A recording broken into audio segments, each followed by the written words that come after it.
तो आप लोग मुझसे बार बार पूछ रहे थे कि एमआईएम कहाँ कहाँ से चुनाव लड़ रही है।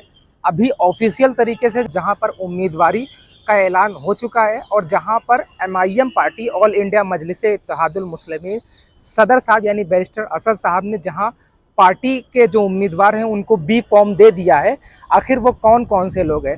अभी एक खबर ये चल रही थी कि उत्तर प्रदेश में जो है पीडीएम न्याय मोर्चा जो बना है वहाँ पर असद ओवैसी साहब के कैंडिडेट खड़े हैं। नहीं, मैं आपको बता दूं कि वो वहाँ पर असद ओवैसी साहब के कैंडिडेट नहीं बल्कि गठबंधन के कैंडिडेट खड़े हुए हैं। वहाँ पर पीडीएम न्याय मोर्चा चुनाव लड़ रहा है। अपना दल कमेरावादी की पल्लवी पटेल के सिंबल है, उस सिंबल पर चुनाव लड़ेंगे, ना कि काइट के सिंबल पर चुनाव लड़ेंगे। पतंग के सिंबल पर उत्तर प्रदेश का कोई भी कैंडिडेट चुनाव नहीं लड़ रहा है जहां तक मुझे पता है। लेकिन अगर किसी के पास ऑफिशियल रिपोर्ट है तो मुझे जरूर कमेंट में करके बताइएगा। लेकिन कोई भी उत्तर प्रदेश के अंदर एमआईएम का कैंडिडेट नहीं है बल्कि पीडीएम न्याय मोर्चा का कैंडिडेट है और एमआईएम के सिंबल से नहीं बल्कि पीडीएम के सिंबल से चुनाव लड़ रहा है। लेकिन अभी मैं आपको बता देता हूं कि किन किन लोकसभा में कौन कौन से उम्मीदवार कहां कहां पर चुनाव लड़ रहे हैं और क्या क्या दावेदारी ठोक रहे हैं, मैं आपको बता दूं। लेकिन आप एक बात रिकॉर्ड करके रख लीजिए, इस वक्त मैं कैमरे के सामने और बहुत जिम्मेदारी के साथ कह रहा हूं कि जो लोग असद साहब के विरोधी हैं, जो लोग एमआईएम के विरोधी हैं, वो ये लोग एक अफवाह फैला रहे हैं कि बैरिस्टर असद साहब हैदराबाद की सीट से हार जाएंगे। लेकिन मैं उनको यहाँ से जवाब देना चाहता हूँ, लिख लीजिए, इतिहास के पन्ने में भी लिख लीजिए, अपनी डायरी में भी लिख लीजिए कि असद ओवैसी साहब 3 लाख प्लस वोटों से वहाँ पर जीतेंगे। दूसरा, कहा जा रहा है कि बिहार के किशनगंज से भी लोकसभा की जो उम्मीदवारी है अख्तरुल ईमान साहब के नेतृत्व में जो चुनाव लड़ा गया है, अख्तरुल ईमान साहब ने जो चुनाव लड़ा है उसमें भी उनको हार का सामना करना पड़ेगा। मैं आपको बता दूं कि यही जो आप कह रहे हो, जो अनुमान लगा करके कह रहे हो कि अख्तरुल ईमान साहब हार जाएंगे, ऐसे ही 2019 के लोकसभा चुनाव, माफ कीजिएगा विधानसभा चुनाव में, जो बिहार का विधानसभा चुनाव पिछला बार हुआ था, जिसमें यह कहा जा रहा था कि एमआईएम कोई भी कैंडिडेट नहीं जीत पाएगी। लेकिन नतीजे जो थे वो एमआईएम के विरोधियों के लिए चौंकाने वाले थे।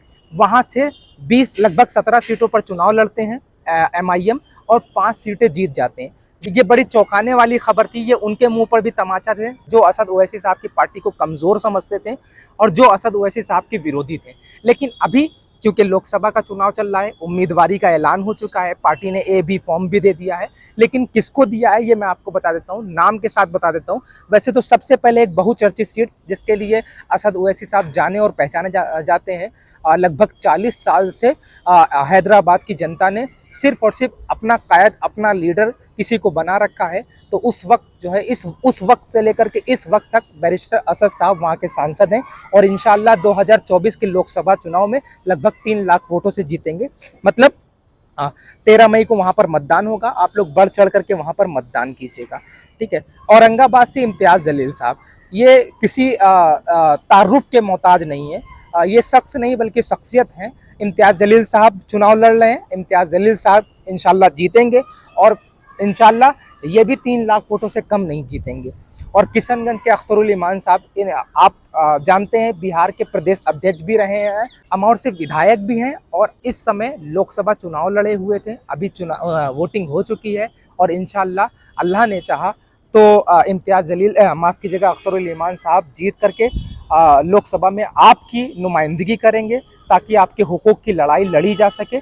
इसलिए उन्होंने चुनाव लड़ा और आपके हुकूक की लड़ाई भी अख्तरुल ईमान साहब संसद में खड़े होकर के लड़ेंगे। और शिवहर से राणा रंजीत, मैं आपको बता दूं कि शिवहर से राणा रंजीत जो कहते हैं कि एमआईएम जो है वो मुस्लिमों की पार्टी है, एमआईएम जो है असदुद्दीन ओवैसी जो है वो सिर्फ और सिर्फ मुस्लिमों की बात करते हैं, ऐसा कुछ नहीं है। लोकसभा का उम्मीदवार शिवहर से राणा रंजीत को बनाया है। और फिर मधुबनी जो कि बिहार में है, वकार सिद्दीकी को लड़ाया है। और गोपालगंज से जिला अध्यक्ष हैं दीनानाथ मांझी, मतलब यहाँ पर भी एक हिंदू कैंडिडेट को उतारा है। तो उन लोगों के मुंह पर तमाचा है जो ये लोग कहते हैं कि हमारी पार्टी सेकुलरिज्म को नहीं बढ़ाती है, हमारी पार्टी जो है वो सिर्फ और सिर्फ एक समुदाय को आगे लेके चलने की बात करती है। वो सामने आपको दिख रहा है, मैंने जो नाम लिए हैं, पहले राणा रंजीत का और दूसरा नाम जो मैंने जिला अध्यक्ष दीनानाथ मांझी का लिया है, वो इस वक्त चुनाव लड़ रहे हैं। और मुजफ्फरपुर से, बिहार के मुजफ्फरपुर से अंजारुल हसन साहब लड़ रहे हैं चुनाव। महाराजगंज से अखिलेश्वर प्रसाद, फिर देख लीजिए आप, अखिलेश्वर प्रसाद चुनाव लड़ रहे हैं। जो लोग कहते हैं कि हिंदुत्व के विरोधी पार्टी है, ये मुस्लिम को आगे बढ़ाने वाली है, नहीं नहीं, अख्तरुल माफ नहीं, ये हिंदुत्व को आगे बढ़ा, हिंदुत्व के विरोधी नहीं, ये मुस्लिम को आगे बढ़ाने के लिए नहीं, बल्कि राष्ट्र को आगे बढ़ाने के लिए, लोकतंत्र को मजबूत करने के लिए, हिंदू और मुस्लिम भाईचारों को कायम रखने वाली पार्टी है। और अगर आपने अपना विश्वास जताया तो इंशाअल्लाह ताला राणा रंजीत, दीनानाथ मांझी, अखिलेश्वर प्रसाद और जो पाटलिपुत्र से फारूक रजा साहब हैं जो कि बिहार से चुनाव लड़ रहे हैं, और काराकाट से प्रियंका चौधरी, मतलब एक महिला उम्मीदवार भी जो कि धर्म से हिंदू है, याद रखिएगा प्रियंका चौधरी भी काराकाट से चुनाव लड़ रही हैं। और वाल्मीकि नगर बिहार से डॉक्टर राशिद अजीम को टिकट दिया है, और पुणे से अनीस सुनके को दिया है, और उस्मानाबाद से इब्राहिम सिद्दीकी को टिकट दिया है। मुंबई नॉर्थ ईस्ट से रमजान चौधरी को टिकट दिया है। रमजान चौधरी को टिकट देने की वजह ये थी कि महाविकास अघाड़ी जो कि महाराष्ट्र के अंदर जो है 48 सीटों पर चुनाव लड़ रही है, उसको महाराष्ट्र के अंदर कोई भी मुस्लिम कैंडिडेट नज़र नहीं आए। मतलब महाराष्ट्र के अंदर जब ये मजबूरी में खड़ा किया गया, जब मुस्लिम को लीडरशिप में नहीं लाओगे, मुस्लिमों को टिकट नहीं दोगे, मुस्लिमों को सांसद नहीं बनाओगे, मुस्लिमों को हुकूक की लड़ाई, हुकूक की बात नहीं करोगे, तो जाहिर सी बात है कि बैरिस्टर असद साहब जो है वो पहले भी निकल कर के आए हैं मुस्लिमों की सियासत के लिए, दलितों की सियासत के लिए, वंचितों की सियासत के लिए।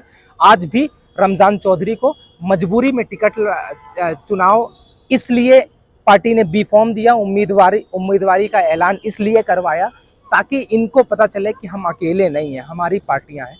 तो सिर्फ और सिर्फ अभी 14 लोकसभा सीटों पर उम्मीदवारी का ऐलान किया गया है, ए बी फॉर्म दिए जा चुके हैं।